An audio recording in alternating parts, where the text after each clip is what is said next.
কি অবস্থা, সবাই কেমন আছেন? আশা করি সবাই ভালো আছেন। শুক্রবার হলেই ওকে আমার গোসল করানো লাগে।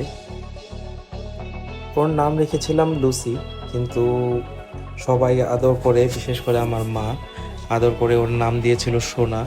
তাই আমরা সবাই ওকে সোনা বলেই ডাকি। আমার এই পাজি ভাতিজারাও সবসময় আমার সাথেই থাকে আমি বাসায় থাকলে।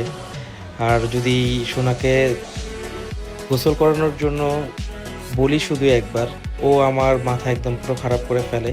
আমার ভাতিজাটা, ওকে আমি আদর করে রাখি পাজি।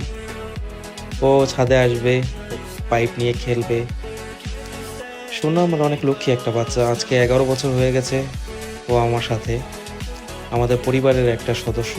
ওকে ছাড়া এখন একদিনও না, এক মুহূর্ত চলে না।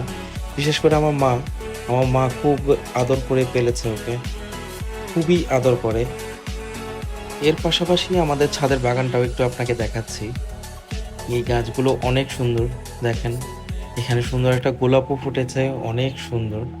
আমাদের ছাদে অনেক ধরনের ফুল গাছই আছে, সবগুলোই খুব সুন্দর। বিশেষ করে এই লাল গোলাপটা তো অসম্ভব সুন্দর।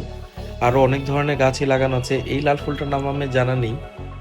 তারপরে এই একটা ফুল গাছ, এই ফুল গাছটারও আমার নাম জানা নেই, কিন্তু দেখতে অনেক সুন্দর, অনেক বেশি সুন্দর। ছাদের এই পুরো ভিউটা নিয়েছে আমার বউ, তাই আপনাকে দেখালাম। সাথে সাথে আমার সোনার গোসল করানো প্রায় শেষ। ও গোসল করানোর সময় মূলত একটু চুপি থাকে, খুব আরাম পায় ও।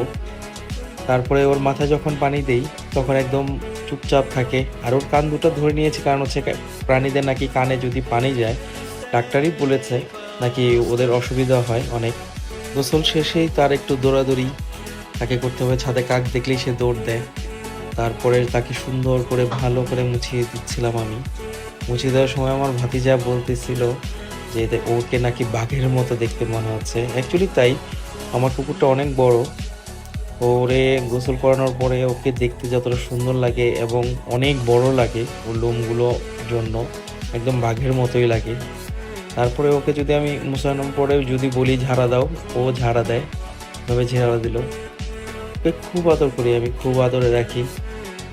কোনো অসুখ বিসুখ হলে সাথে সাথে ওকে ডক্টরের কাছে নিয়ে যাই আমি। আমি মূলত সবকিছু টেক কেয়ার করতে থাকি, ওর মা করে। তারপরে গোসল শেষ, এখন ছাদে থেকে নিয়ে যাচ্ছি ওকে। ও ঘরে যাওয়ার জন্য পাগল হয়ে থাকে, কারণ গোসল শেষে তার প্রচণ্ড ক্ষুধা লাগে। এই জন্য বাসায় গিয়ে সাথে সাথে আগে খাবার খোঁজে, মাকে খোঁজে মূলত। এই হচ্ছে, দেখেন কত সুন্দর করে তাকিয়ে থাকবে।